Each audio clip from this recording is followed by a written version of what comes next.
Salah satu nabi yang diberikan ujian oleh Allah yang sangat dahsyat adalah Nabi Allah Ayyub alaihi salatu wassalam. Siapa Ayyub?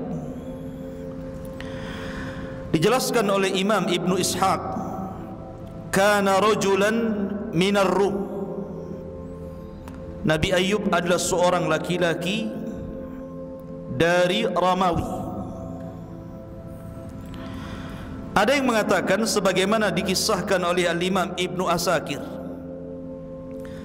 bahwa ibunya Ayyub itu adalah putri daripada Nabi Allah Lut, keponakan Ibrahim alaihi salatu wassalam,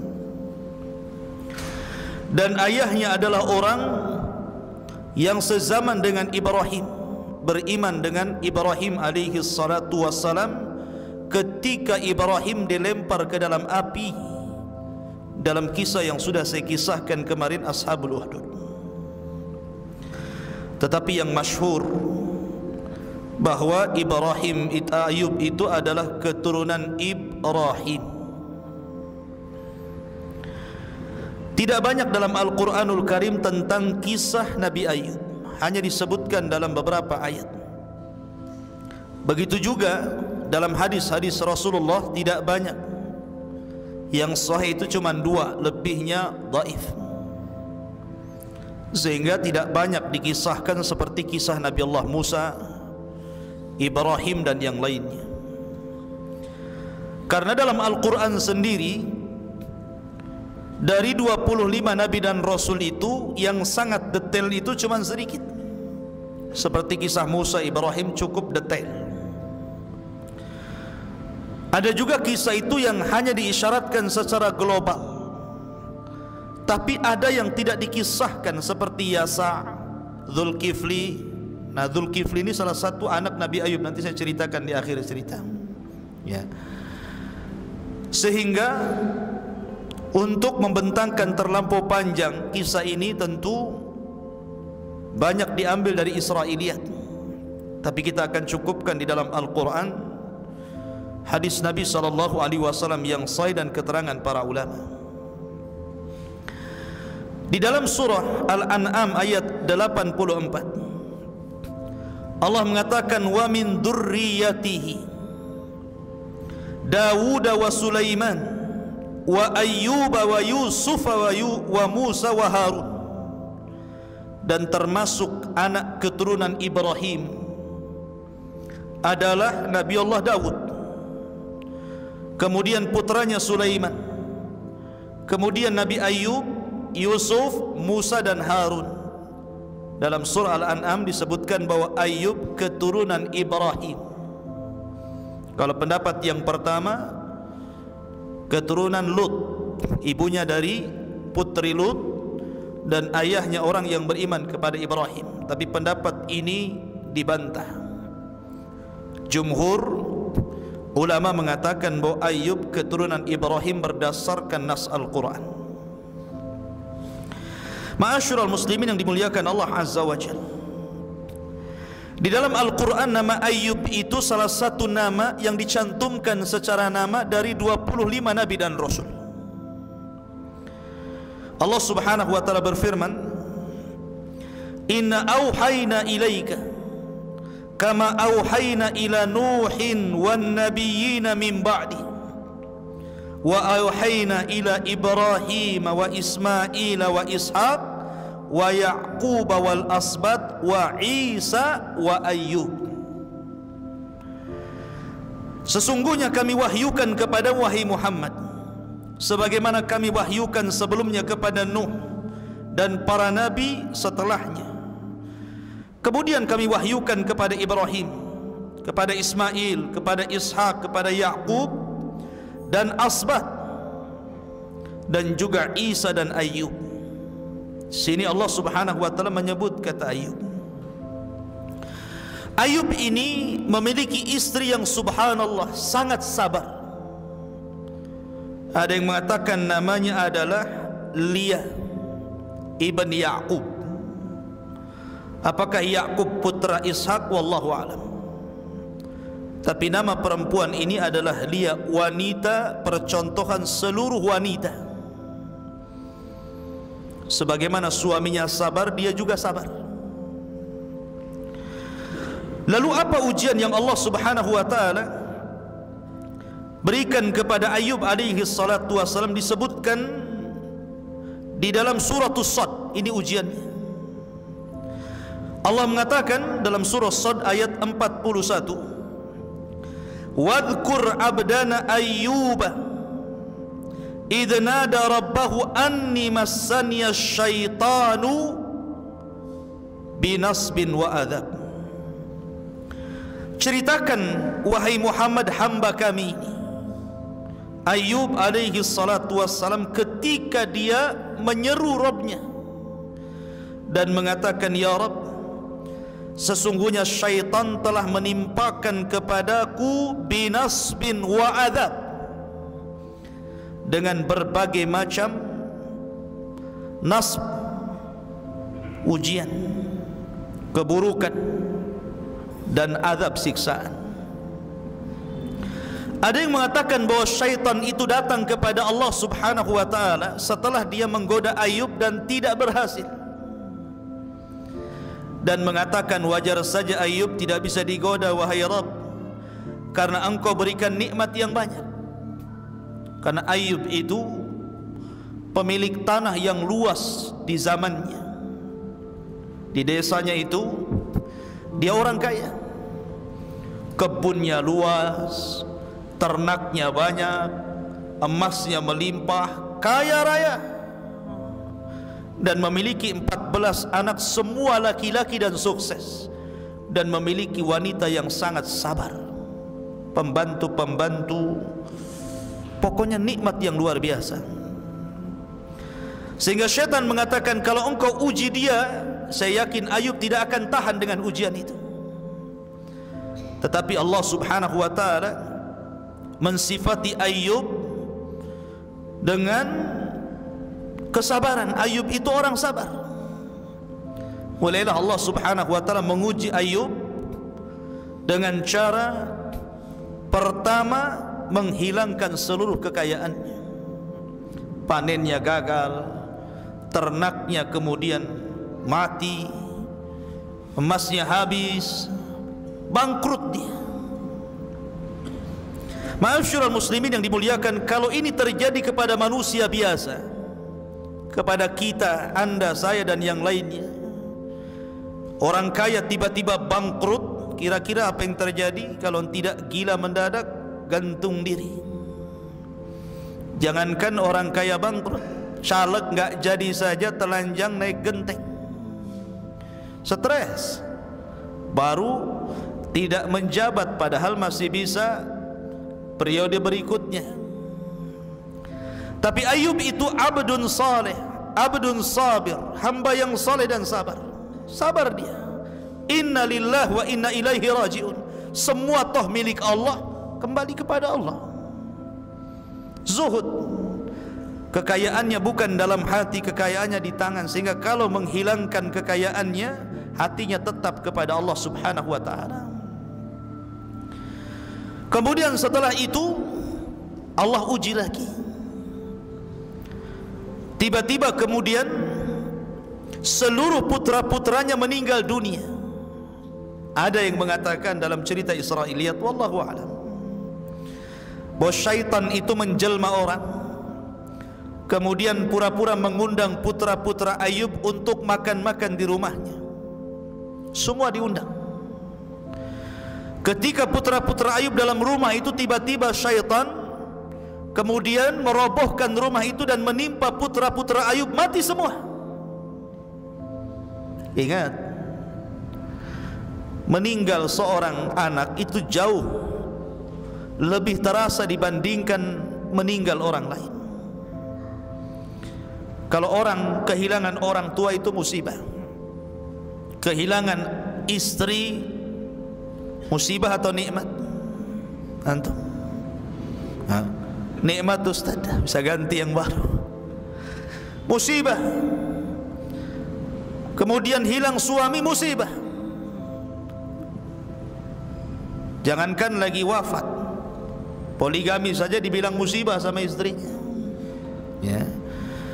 Lah, semua ini musibah, apalagi yang meninggal adalah anak. Semua anaknya. Nabi pernah diuji dengan meninggal anaknya loh ya. Semua putra-putranya meninggal dunia. Dan terasa sekali ketika Ibrahim putra beliau meninggal dunia, itu lagi lucu-lucunya tuh. 1 tahun 8 bulan itu masih lucu-lucunya. Sehingga Nabi SAW sedih dan menangis. Ketika ditanya tangisannya, maka Rasul mengatakan, innal aina la tadma wa innal qalba la tahzan wa inna bifiraqika ya Ibrahim la mahzunun. Mata ini bisa berlinang air mata, hati ini bisa sedih, dan kepergianmu Ibrahim sungguh menyesakkan dadaku. Sedih kematian, apalagi 14 anaknya mati semua. Ujian yang terberat dialami Ayub alaihi salatu wassalam, tapi Ayub sabar ya. Ujian yang ketiga lebih parah lagi, di mana Ayub alaihi salatu wassalam diberikan penyakit judah, penyakit kulit, yang dijelaskan oleh para ulama bagaimana jenis penyakitnya itu. Jadi Ayub alaihi salatu wassalam ketika ditimpa penyakit kulit itu sampai dagingnya itu terkelupas dari tulangnya. Jadi sedikit demi sedikit dagingnya itu terkelupas jatuh. Ada yang mengatakan benjolan penuh nanah dan darah, dan itu belum pernah terjadi pada zaman kaumnya. Subhanallah. 3 musibah ikhwatu fiddin. Siapa yang bisa tahan dengan 3 musibah ini? Orang kaya tiba-tiba bangkrut, meninggal seluruh putra-putra yang menjadikan kebanggaannya, karena Allah yang mengatakan bahwa al-malu wal banun zinatul hayatid dunya. Harta dan kekayaan, al-malu wal banun, harta dan anak-anak itu zinatul hayati dunya, perhiasan kehidupan dunia. Ini dua-duanya lenyap. Belum lagi diberikan ujian penyakit, bukan sehari 2 hari, setahun 2 tahun. Kata Ibnu Katsir, 18 sanah, 18 tahun lamanya diuji seperti itu. Belum dari 3 ujian ini, beruntun ujian-ujian yang lainnya. Sebab kalau orang kaya, manusia mendekat. Kalau orang miskin, manusia menjauh. Ya kan? Walaupun kalau kaya, orang kaya pun menjauh dari orang miskin, takut pinjam uangnya. Kalau kaya, banyak kawannya. Kalau sudah miskin, dijauhi. Kemudian diuji dengan putra-putranya yang meninggal dunia. Bisa putus asa karena merasa bahwa tidak ada lagi keturunan yang akan meneruskan kehidupannya. Betapa banyak orang yang tidak punya anak, berobat ke sana kemari, jual sawah, menghabiskan ATM dan begitu seterusnya, hanya ingin punya anak. Tapi ketika Allah uji anak itu, Allah wafatkan, gimana tidak sedih? Belum lagi penyakit. Sehingga satu demi satu kemudian mereka pun meninggalkan Ayub, mulai dari teman-teman akrabnya, kawan-kawan baiknya, sampai kepada keluarganya, sehingga tidak ada yang tersisa kecuali hanya 3 orang yang setia untuk menemani Ayub. 1 istrinya dan 2 kawannya yang kadang datang berziarah, nengok kawannya Ayub. Yang lainnya hilang semuanya. Lihat ujian Allah subhanahu wa ta'ala. Yang 2 orang kawannya pun tiba-tiba ada syak dalam dadanya dan mengatakan, jangan-jangan Ayub saudara kita itu ditimpakan penyakit karena sebuah kutukan. Kawannya mengatakan, bagaimana kau bisa mengatakan seperti itu? Ya, kalau memang bukan kutukan, apa namanya? Ayub itu sudah sakit 18 tahun lamanya. 1 penyakit pun tidak ada tanda-tanda yang diangkat, makin memarah. Kalau bukan kutukan, apa namanya? Jangan-jangan Ayub itu melakukan dosa sehingga Allah Subhanahu wa taala adab dia seperti itu. Sampai akhirnya suudzon kepada Ayub. Ini dua kawan yang baik itu. Kalau yang lain sudah habislah. Sehingga kemudian istrinya pernah tidak tahan. Ayub alaihi salatu wassalam itu tidak pernah mengeluh. Dia hanya berzikir kepada Allah, setiap hari berzikir, memuja, memuji, terus mengingat Allah Azza wa Jalla. Dia tidak pernah berdoa, ya Allah kembalikan kesehatanku, ya Allah kembalikan putra-putraku, ya Allah kembalikan kekayaanmu. Tidak, Ayub tidak pernah mengatakan sedikit pun seolah-olah dia yataladzat, merasa menikmati ujian yang Allah Subhanahu wa taala timpakan kepada dia. Ada manusia seperti ini yang enggak ada tasakhud dia, yang ada tasakhud atau tasakhud itu yang ada murang-muring saja hatinya. Ya, memang begitu. Dulu pejabat, kemudian pensiun, sudah tua, masih merasa pejabat saja, bawaannya marah terus. Orang dianggap bawahannya, tetangga di bawah anggotanya, tetangga dianggapnya anggotanya, padahal sudah sama tuh, kan gitu ya. Dulu merasa jadi polisi, jadi tentara, sudah pensiun merasa jadi polisi saja itu. Kadang orang seperti itu. Ya. Jadi siapa yang tahan? Lihat. Makanya saya katakan ini percontohan Ayub ini yang tidak dimiliki orang-orang. Makanya kalau ada orang yang berdoa, saya ingin sabar seperti saya sabar Ayub, tidak akan bisa. Anda tidak mungkin bisa sabar Ayub. Karena Ayub itu luar biasa istimewa di hadapan Allah kesabarannya. Nggak ada orang yang bisa sabar Ayub itu.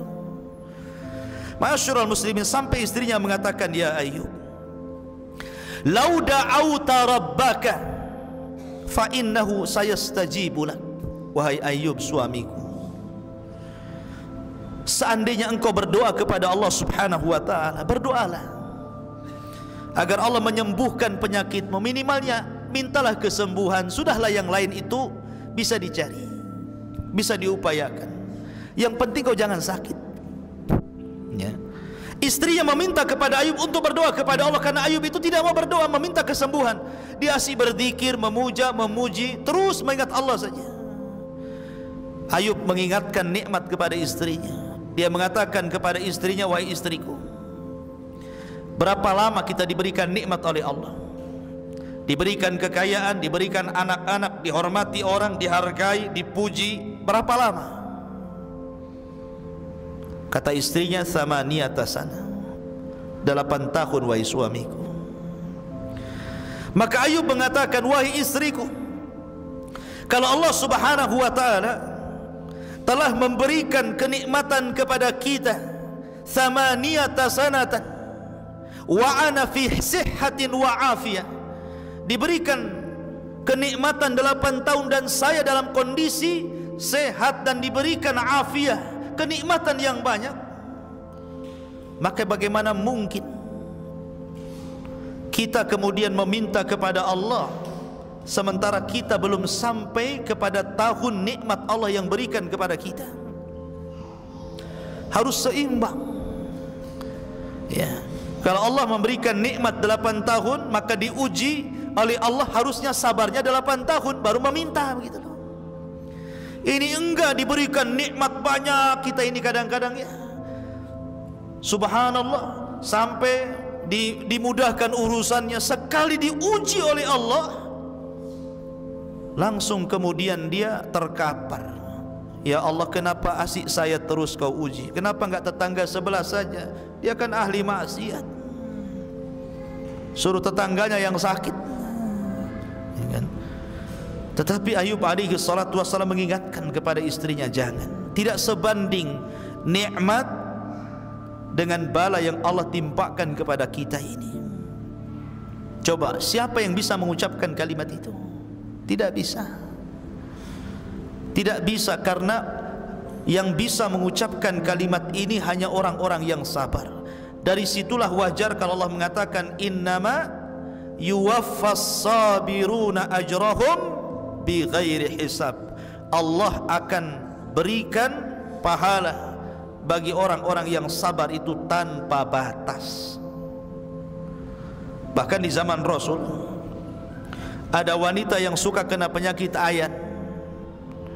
Kalau datang penyakitnya, dia suka buka-buka baju dan nampak auratnya. Datanglah dia kepada Rasulullah, "Ya Rasulullah, saya ini terkena penyakit, dan kalau datang penyakit itu terbuka auratku. Fad'ullaha li, berdoalah kepada Allah untukku supaya Allah sembuhkan." Rasul kata Nabi SAW, "Kalau kau mau, aku akan berdoa, nanti Allah sembuhkan.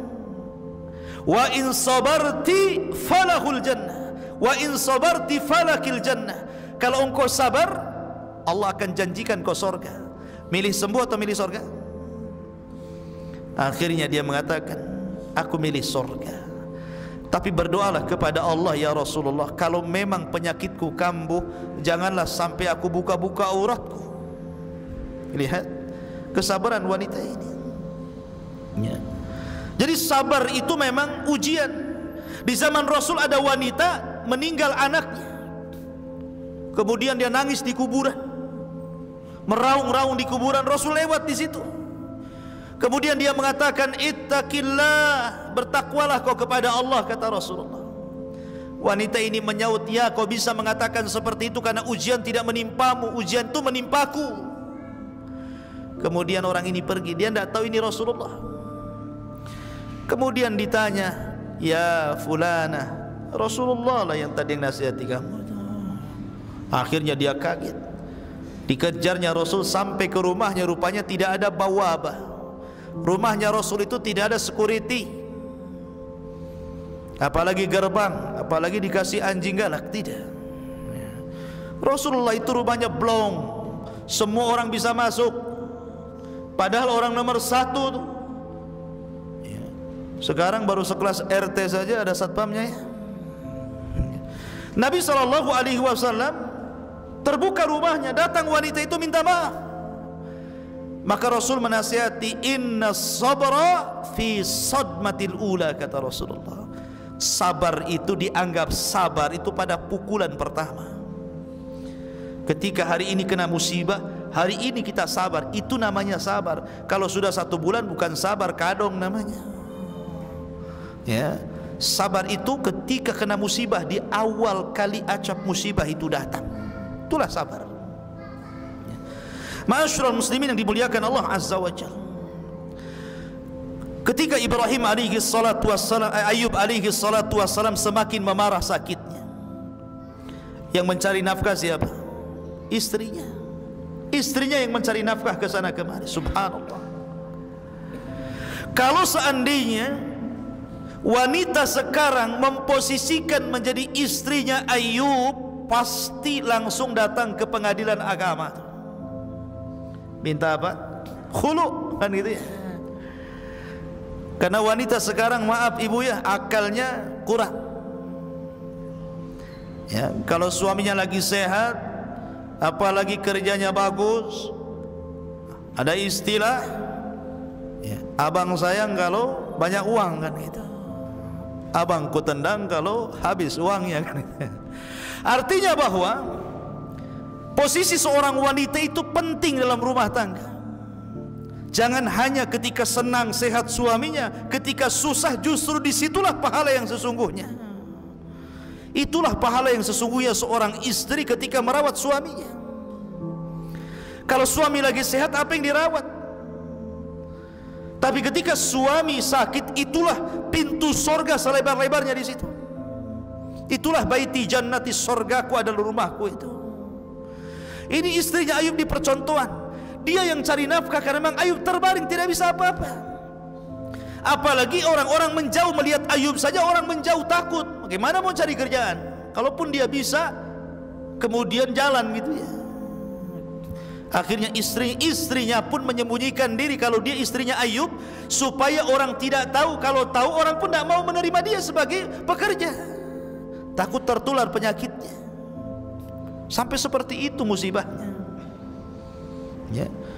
Dan para ulama mengatakan kalau istri yang seperti ini dia dapat 2 pahala. Pertama, pahala bersedekah kepada suaminya. Yang kedua, pahala berbakti kepada suaminya. Tapi di zaman sekarang tidak. Suaminya sehat, istrinya tetap kerja. Betul kan?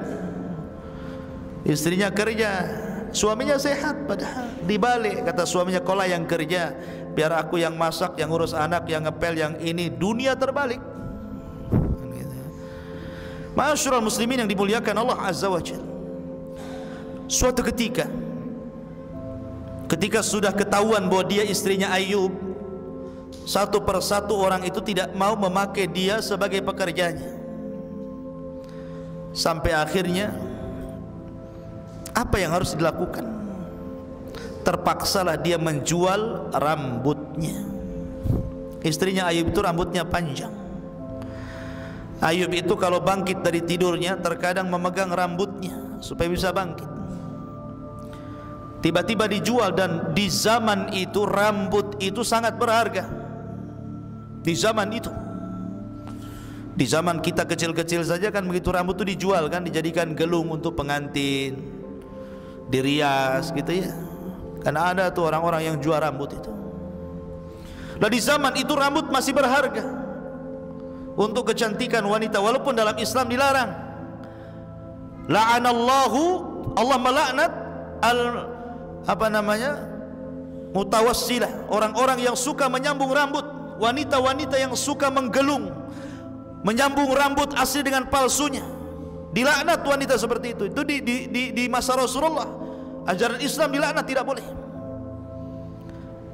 Tapi tentu di zaman dulu kan banyak syariat yang berbeda dengan kita, maka dijual tuh rambutnya. Kemudian karena punya uang agak banyak, ini istri ini ingin membahagiakan hati Ayub, dicarikan makanan kesukaan Ayub yang paling lezat. Subhanallah, berbaktinya sama suami itu. Kemudian datanglah dengan makanan yang enak. Ayub kaget dan curiga, dari mana dapat makanan itu? Dan Ayub tidak mau menyentuh makanan itu. Min aina hadha ta'am, dari mana makanan ini? Saya tidak akan menyentuh makanan ini sampai kau betul-betul terus terang dan jujur, dari mana kau dapat makanan ini. Kalau kau tidak jujur, di sini Ayub bersumpah, saya akan mencambuk kamu 100 kali kalau Allah takdirkan aku sembuh, katanya. Dia bernadar kepada Allah Azza wa Jalla mau menyambuk istrinya 100 kali. Akhirnya kemudian istrinya ngaku, dia buka jilbabnya sambil menangis, kemudian diperlihatkan rambutnya yang dipotong dan dijual. Maka Ayub pun kemudian semakin sedih. Sedemikian besarnya pengorbanan istrinya hanya untuk menemani suami tercintanya Ayub alaihi salatu wassalam. Mudah-mudahan istri antum seperti ini ya. Jangan baru sakit sehari dah minta cerai ya. Ma'asyiral muslimin yang dimuliakan Allah Azza wa Jalla, akhirnya kemudian Ayub alaihi salatu wassalam mendengar perbincangan dua kawannya yang seolah-olah ada keraguan-raguan, jangan-jangan dia melakukan sebuah perbuatan yang dilarang oleh Allah Subhanahu wa taala, kemudian mendapatkan kutukan yang tidak diberikan kepada umat di zamannya. Dari sinilah Allah Subhanahu wa taala berfirman. Allah Subhanahu wa taala berfirman, wa ayyuba idh nada rabbahu anni massani adh-dhurr wa anta arhamur rahimin. Dan ingatlah ketika Ayub berdoa kepada Allah, kemudian mengatakan anni massani adh-dhurr wa anta arhamur rahimin, sesungguhnya aku telah ditimpakan penyakit, ya Rabb hilangkanlah penyakitku, karena engkau zat yang maha penyayang dari seluruh makhluk-makhluk yang penyayang. Ayub hanya minta satu, disembuhkan penyakitnya. Ayub tidak minta dikembalikan hartanya, tidak mengatakan ya Allah rizkikan lagi rizki yang banyak kepadaku. Ya Allah, karuniakan anak-anak yang banyak lagi kepadaku. Tidak, Ayub tidak itu. Ayub hanya minta kesehatan. Ayub hanya minta itu saja. Sebagaimana ayat yang tadi saya baca, wadhkur abdana Ayyub idh nada rabbahu anni massaniya syaitan bi nasbin wa adab. Dan ingatlah ketika Ayub kemudian berdoa kepada Rabbnya, sesungguhnya syaitan telah menimpakan kepadaku dengan berbagai macam bencana dan siksa. Maka kemudian setelah 18 tahun lamanya, Ayub hanya memuji Allah, berdoa, berzikir, mengingat Allah. Dia tidak minta kesembuhan, dia tetap sabar. Akhirnya dia berdoa kepada Allah setelah 18 tahun lamanya, minta kesembuhan. Maka Allah pun mengatakan, fastajabna lahu fakashafna ma bihi min durrin. Maka kami ijabah doanya Ayub dan kami pun angkat seluruh penyakitnya. Bagaimana caranya? Allah berfirman, uduk urkud birijlika hadha mughtasalun baridun syarabun. Ya Ayub, hentakkan kakimu, nanti akan muncul air dari bumi. Air itu dingin, gunakanlah untuk mandi dan minumlah dari air itu. Maka Ayub pun kemudian menghentakkan kakinya sesuai dengan perintah Allah, keluar air. Ketika itu kebiasaan istrinya mengantar Ayub ke kamar mandi. Kalau sudah selesai, maka istrinya datang kemudian memapahnya lagi kembali ke tempat pembaringannya. Ketika itu istrinya lupa, sudah mengantar kemudian dia pergi, sehingga dia lupa. Harusnya ini sudah waktunya Ayub selesai dan diantar lagi. Rupanya Ayub diperintahkan Allah untuk menghentakkan kakinya, keluar air dari tanah. Kemudian Ayub pun mandi dari situ. Ketika dia mandi, seluruh penyakitnya hilang. Subhanallah, biiznillah, dengan izin Allah subhanahu wa ta'ala, penyakitnya hilang. Itu penyakit badan itu. Kemudian dia meminum air itu, maka seluruh penyakit dalamnya juga hilang. Penyakit dohirnya hilang, penyakit batinnya juga hilang. Subhanallah, kuasa Allah subhanahu wa ta'ala. Dan Allah subhanahu wa ta'ala memberikan kepada Ayub badan yang sangat-sangat tampan, dikembalikan sebagaimana ketika Allah belum memberikan ujian kepadanya. Balik lagi muda, balik lagi sehat, balik lagi kekar. Sehingga istrinya datang, lupa dia mau jemput suaminya. Rupanya dia berpapasan dengan anak muda dan mengatakan, rahimakallah, semoga Allah merahmati kamu. Tidakkah kau melihat suamiku Nabiullah al-Mubtala, seorang nabi yang Allah uji? Wallahi, demi Allah, aku tidak melihat dirimu kecuali kau persis dengan suamiku dulu di waktu muda. Subhanallah gitu. Katanya Ayub senyum saja Ayubnya. Dia mengatakan, fa'ana Ayub, saya ini Ayub. Subhanallah, banyak dia Ayub. Di sini Allah subhanahu wa ta'ala mengatakan, wa wahabna lahu ahlahu wa mislahu ma'ahu rahmatan minna wa dzikra liulil albab.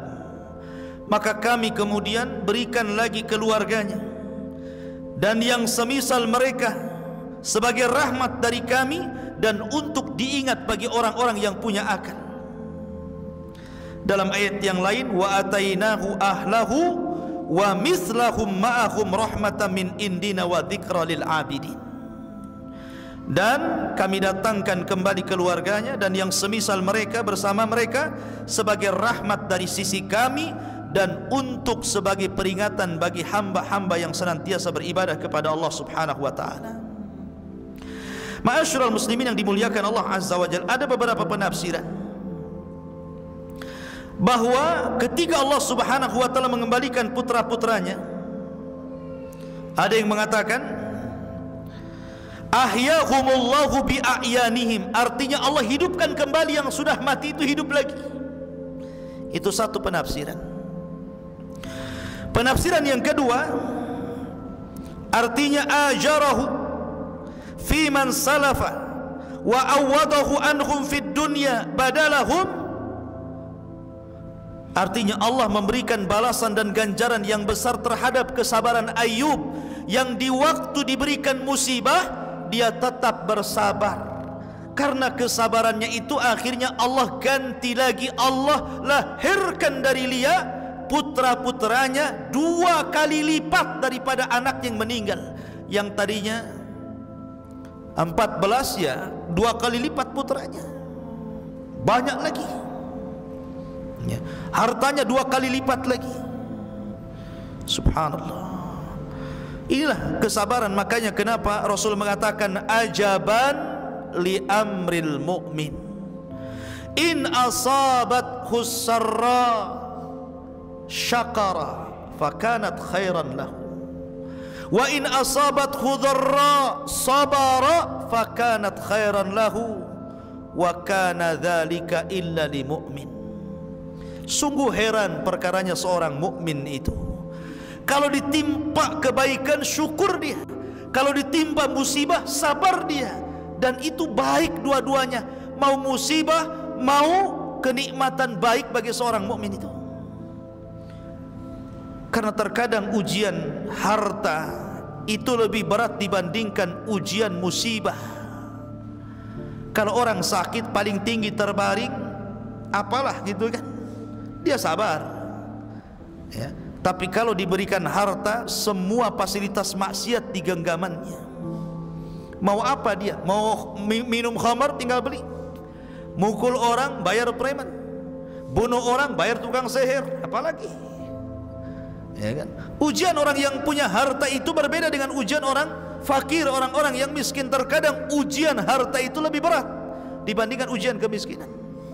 Makanya kenapa Syekhul Islam Muhammad bin Abdul Wahab dalam kitabnya Qawaidul Arba, di muqaddimah kitabnya dia mengatakan bahwa 3 kunci kebahagiaan itu 3. Apabila ditimpa musibah dia sabar, apabila diberikan nikmat dia syukur, apabila dia berbuat dosa dia segera istighfar.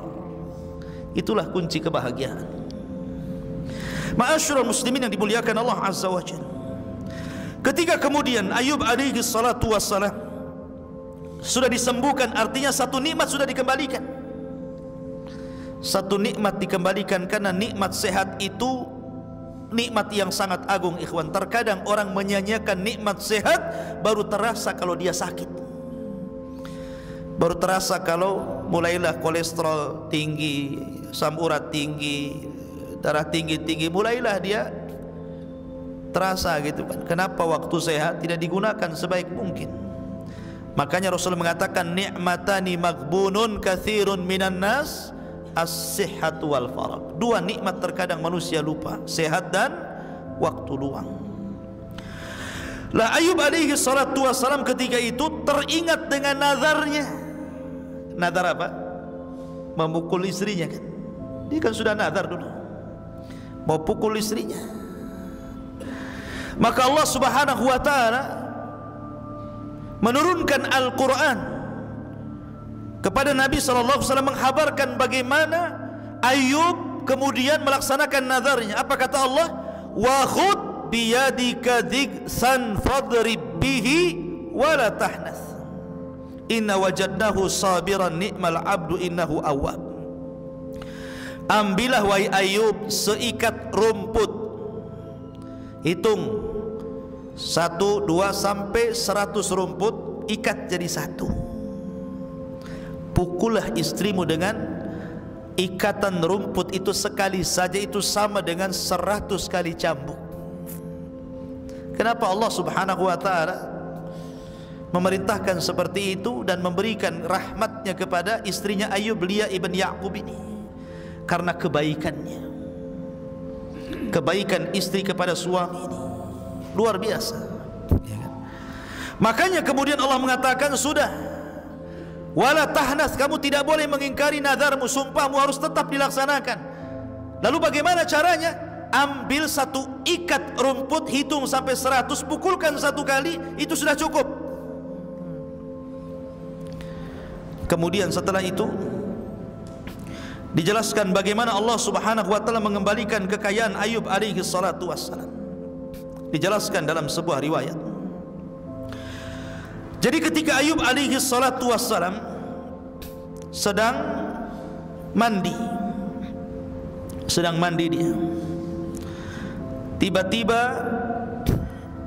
ada hujan, tapi bukan air. Sebagaimana disebutkan oleh Ibnu Abi Hatim dari hadis Abu Hurairah radhiyallahu an,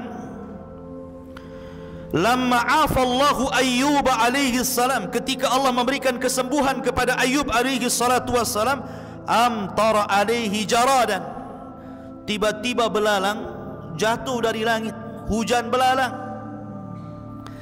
Tapi belalang itu bukan belalang asli, tapi belalang berupa emas. Emas yang berbentuk belalang jatuh dari langit, hujan. Mau nggak antum kayak gitu? Mau lah Ustaz. Ya. Dan nggak pernah beli kalung sama istri, kasihlah di belalang satu.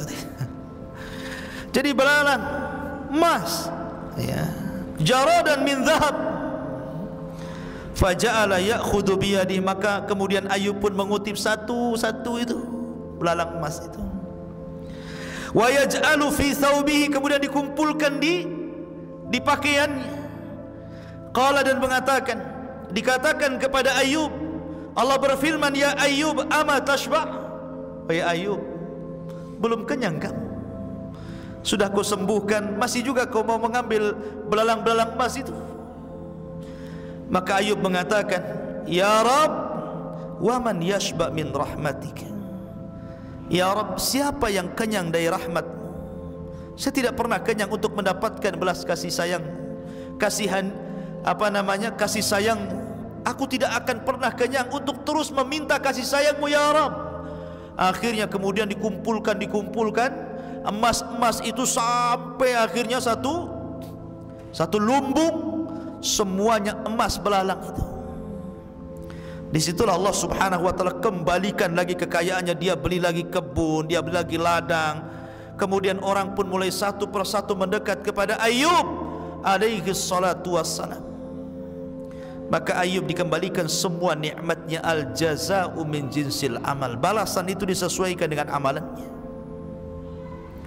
Sabar itu indah, dan kemenangan itu ada pada kesabaran. Ma'asyiral muslimin, sebagaimana putranya, sebagaimana Ayub adalah hamba Allah yang sabar. Ayub diberikan banyak putra, dan salah satu putranya yang kemudian diperselisihkan apakah dia nabi ataukah bukan, tetapi karena Al-Quran menyebutkan secara nas namanya, maka jumhur mayoritas ulama mengatakan dia seorang nabi. Namanya Dzulkifli ibn Ayyub, namanya Bishr ibn Ayyub, kemudian kunyahnya Dzulkifli. Kenapa disebut Dzulkifli? Ini kita kisahkan sedikit. Karena kisah Dzulkifli ini dalam Quran tidak disebut kecuali di 2 ayat, dan tidak banyak riwayat yang menceritakan tentang Dzulkifli ini, sehingga susah menceritakannya. Lah ketika Allah menyebutkan tentang cerita Ayub, maka Allah mengatakan, wa Ismaila wa Idrisa wa Dzulkifli kullun minas sabirin. Setelah Allah bercerita tentang Ayub, ayat setelahnya apa? Dan Allah sebutkan dan Ismail, kemudian Idris, kemudian Dzulkifli. Tiga nabi ini termasuk hamba Allah yang sabar. Ismail adalah orang yang paling sabar. Ketika ayahnya mengatakan, Inni ara fil manami anni adbahuka fangdur madza tara. Hai Ismail, semalam abimu bermimpi aku menyembelih dirimu, bagaimana pendapatmu? Itu kalau seandainya antum bercerita kepada anakmu, nak, bapakmu semalam mimpi nonjok kamu. Apa kata anaknya? Bapak aja lah yang ditonjokkan gitu. Ini disembelih bukan ditonjok, disembelih. Tapi Ismail sabar. If'al ma tu'mar satajiduni insyaallahu minas sabirin. Lakukan saja. Lakukan saja wahai bapakku, kau akan mendapati aku termasuk hamba Allah yang sabar. Sabar. Ditinggal anak-anak kecil sama ibunya Hajar di tempat yang tidak ada tanaman, tidak ada air, tidak ada apa-apa. Biwadin ghairi di zar'in inda baitikal muharram. Di sebuah lembah kering kelontang, ditinggal Ibrahim. Sabar. Bahkan ketika membuat bait, meninggikan Ka'bah bersama Ibrahim pun dia sabar. Itulah Ismail kesabarannya. Kemudian Idris sabar. Kenapa disebut Idris? Karena Idris itu orang yang suka membaca, suka belajar, suka thalabul ilmi. Dan thalabul ilmi itu butuh kesabaran. Kata Ibnu Katsir, la yunalul ilmu birahatil jismi. Tidak mungkin ilmu itu diraih kecuali dengan tidak mungkin ilmu diraih dengan cara istirahat badan, mustahil. Antum tidur saja tiba-tiba dapat ilmu laduni, nggak akan. Ilmu itu dicari, dipelajari, dan ilmu itu cuma ada dua, Al-Quran dan Sunnah. Selain itu tidak boleh diajarkan, dipelajari. Seperti ilmu sihir, ya, sampai ada seseorang yang sanggup mendatangkan malaikat, mendatangkan nabi. Ilmu dari mana itu? Malaikat kok bisa diperintah? Malaikat itu hanya bisa diperintah oleh Allah. Wa yaf'aluna ma yu'marun. Mereka melakukan apa yang diperintahkan Allah. Ini orang bisa memerintahkan malaikat, hebat tidak? Hebat, tapi konyol. Ya. Nabi pula diperintah seolah-olah nabi bawahannya, suruh datang, la haula wala quwata illa billah. Kemudian dikatakan ini ilmu Allah. Ilmu dari Allah dari mana? Itu syaitan. Orang ini dimain-mainkan dengan setan. Tidak ada ilmu Allah kayak gitu. Nabi saja tidak bisa mendatangkan malaikat. Ketika Jibril kemudian membawakan wahyu pertama kali, Rasul rindu ingin berjumpa dengan Jibril, tapi tidak bisa juga. Ya. Sampai akhirnya Jibril yang datang kepada Rasul menyampaikan wahyu berikutnya. Mana bisa dipanggil? Kemudian wa Ismail wa Idrisa wa dzal kifli. Kenapa disebut dzul kifli? Dzu itu pemilik, kifl itu yang memberikan kafalah. Kafalah itu artinya yang merawat, yang melindungi, yang menjaga, itu artinya kafalah. Makanya orang yang mengkafil anak yatim, ya, disebutkan dalam hadis Nabi, ana wa kafilul yatim fil jannata kahataini. Aku dan para pengkafil anak yatim seperti ini di surga, kata Rasulullah. Jadi Dzulkifli itu orang yang mengkafil, yang melindungi. Ada 3 riwayat kenapa disebut Dzulkifli. Namanya Bishr ibn Ayyub, tapi kemudian disebut Dzulkifli. Yang pertama, ada yang mengatakan dahulu ada raja zalim di zamannya. 400 nabi ditangkap, 300-nya dibunuh, 100-nya lari. Zalim nih raja ini, satu hari membunuh 300 nabi. Makanya Allah Subhanahu wa taala menyebutkan tentang Bani Israel, wa yaqtulunal anbiya'a bighairil haqq. Mereka suka membunuh para nabi itu. Satu hari 300 para nabi dibantai, 100 lari. Kemudian berlindung kepada Bishr ibn Ayyub. Karena berlindung kemudian dialah yang ngasih tempat, ngasih makan, ngasih perlindungan, maka orang-orang menyebutnya Dzulkifli. Ini satu riwayat. Ya.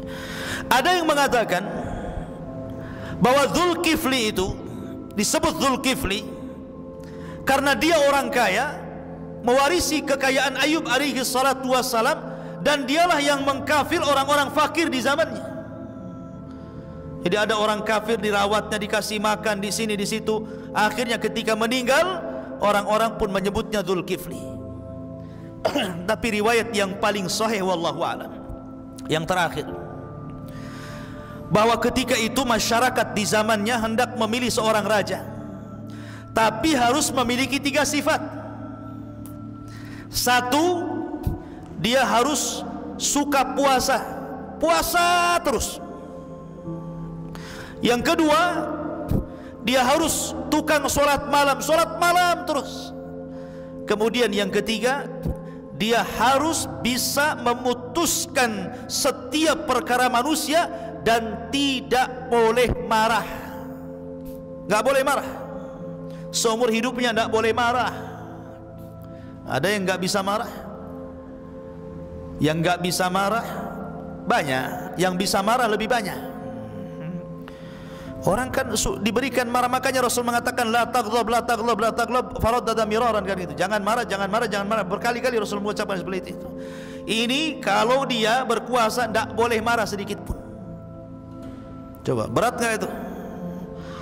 Puasa terus setiap hari, sholat malam terus setiap malam, dan dia tidak boleh marah ketika memutuskan urusan manusia. Dan itu tidak ada kecuali pada Bishr ibn Ayyub.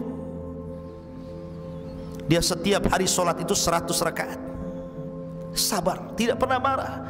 Maka orang-orang menyebutnya dengan Dzul Kifli, karena sabar. Ya kan, dia mengkafil sholatnya. Ini perlu sabar orang seperti ini kan. Puasa terus sabar, sholat malam terus sabar, menghadapi orang itu sabar. Maka orang menyebutnya Dzul Kifli. Dan wajar Dzul Kifli itu penyabar karena apa? Warisan daripada ayahnya. Mangga jatuh itu tidak jauh dari pohonnya kan. Sama durian jatuh tidak mungkin jatuh di bawah pohon mangga kecuali di bawah orang.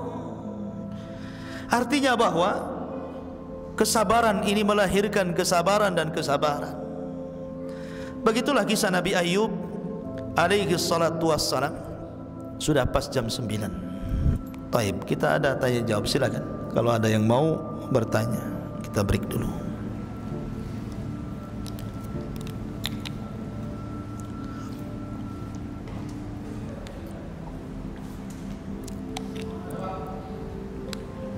Fadhal.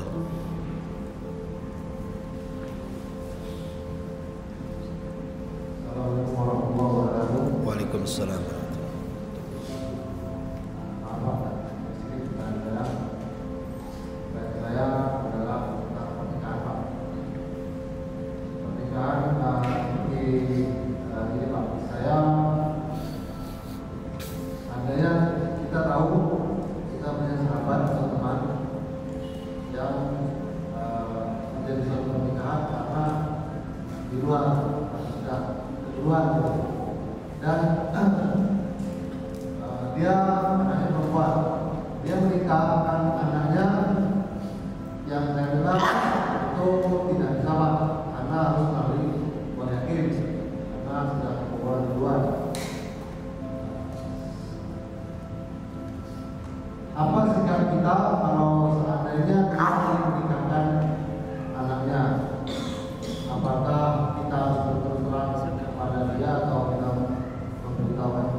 Tar dulu, saya kurang jelas nih ucapannya.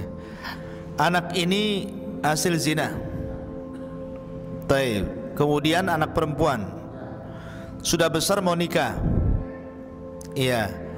Kemudian sikap orang tuanya gitu maksudnya. Iya, maksudnya sikap bapaknya ini mau menikahkan anak yang dihasilkan zina kepada calonnya itu, bagaimana cara ngomongnya begitu kan? Iya. Bukan. Bolehkah dia menikahkan bapaknya menikahkan? Satu, bolehkah bapaknya menikahkan dan jadi walinya?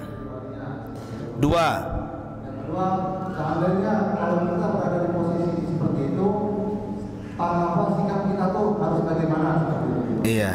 Apakah kita harus membicarakan atau kita diam saja atau bagaimana? Siap. Kalau seandainya memang terjadi itu adalah hal yang misalnya tidak boleh, otomatis misalnya zina gitu ya, itu apakah harus menikah lagi atau bagaimana? Kalau sudah terjadi, ya. Taib.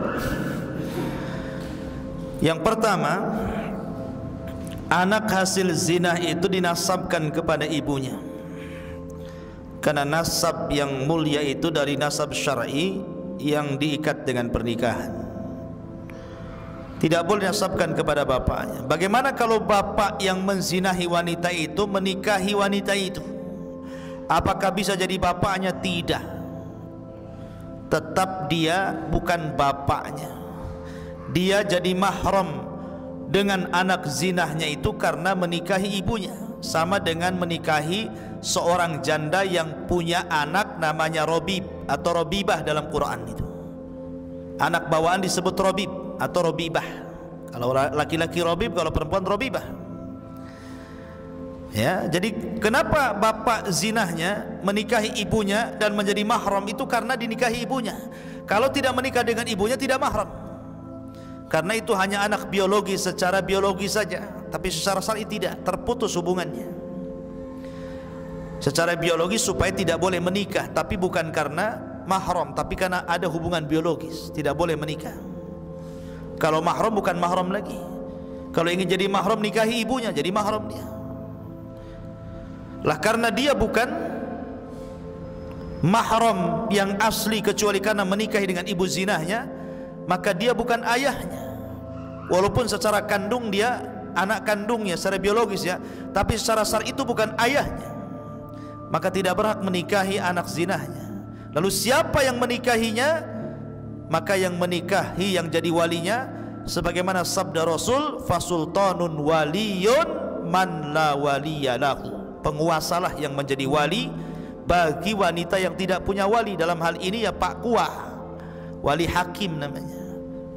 Ya, ya kalau seandainya untuk supaya menjaga psikologis anak, tidak perlu diceritakan.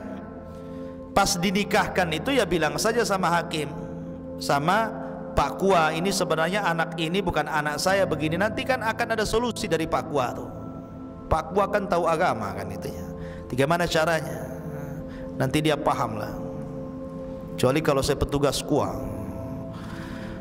Kemudian yang kedua, kalau seandainya Anda di posisi dia,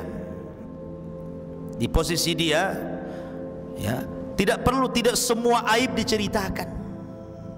Tidak semua aib diceritakan. Tidak semua kejujuran itu harus jujur. Sebab terkadang kalau kejujuran itu membawa maslahat tidak apa-apa, tapi kalau mendatangkan madarat jangan. Contoh nih, seorang laki-laki baik-baik kemudian dijodohkan kawannya dengan seorang wanita pelacur yang sudah tobat. Menikahlah wanita pelacur ini yang sudah tobat, yang sudah hijrah bersama laki-laki yang betul-betul baik, soleh. Kemudian terjadi pernikahan, kan nggak tahu wanita ini mantan wanita apa, nggak tahu. Yang jelas wanita ini sudah bercadar, sudah berhijab, sudah baik, sholat, ngaji dan begitu seterusnya. Ini wanita ini tidak perlu menceritakan kepada suaminya. Ya, kalau dia dulunya mantan pelacur, tidak perlu. Kalau rumah tangganya sudah di atas rumah tangga mawaddah, sakinah, warahmah, tidak perlu. Karena terkadang kemaksiatan itu tidak perlu digali dan diceritakan. Kullu ummatin mu'afan illal mujahir. Setiap umatku akan dimaafkan kecuali mujahir. Siapa mujahir itu wahai Rasul? Orang yang membongkar aibnya sendiri. Tahu enggak, saya dulu 15 tahun yang dulu saya itu sebenarnya pernah di penjara di Nusa Kambangan. Tidak perlu. Apa yang diceritakan seperti itu? Ya, antum dulunya mantan preman, tatonya banyak, tidak perlu dikasih tahu. Yang ini kupu-kupu, yang ini ular naga, oh yang ini lebih parah lagi tengkorak. Nggak perlu, ngapain pula? Ya, tutup. Orang nggak tahu, taunya antum orang baik-baik, tidak pernah jadi orang jahat. Ketemu orang antum, dohirnya orang baik-baik, tidak pernah berbuat jahat. Tidak perlu ditampak-tampakkan seperti itu. Jadi terkadang kejujuran, karena ada kasusnya, ada seorang wanita jujur dia. Bang, maaf ya, jangan marah ya. Jangan marah ya. Iya, nggak akan marah. Ada apa? Saya ingin jujur. Ya mudah-mudahan abang sabarlah. Dulu saya ini 15 tahun menjadi pelacur profesional. Apa nggak marah suaminya? Ya kan? Terkadang kejujuran itu tidak boleh seseorang itu langsung ngomong begitu. besoknya cerai kan begitu. Ya sudah, abang nggak marah, tapi adek besok keluar dari rumah ya. Masalah kan gitu. Jadi tidak perlu diceritakan. Anak itu tidak perlu tahu sudah. Yang tahu orang tuanya saja. Antum kerjasama saja dengan wali hakim, gimana baiknya supaya yang ini nggak tahu, yang ini nggak tahu, kan begitu. Itu di posisi seperti itu adil rumah tangga. Jangan dikacaukan. Jangan kepada calonnya, sebenarnya ini anak zina loh, kamu masih mau lah, kok begitu pula. Ya sudah, sabar saja. Wallahu a'lam. Ya. Taib, cukup. Subhanakallahumma bihamdika asyhadu an la ilaha illa anta astaghfiruka wa atubu ilaik. Allahu ta'ala alam. Assalamualaikum warahmatullahi wabarakatuh.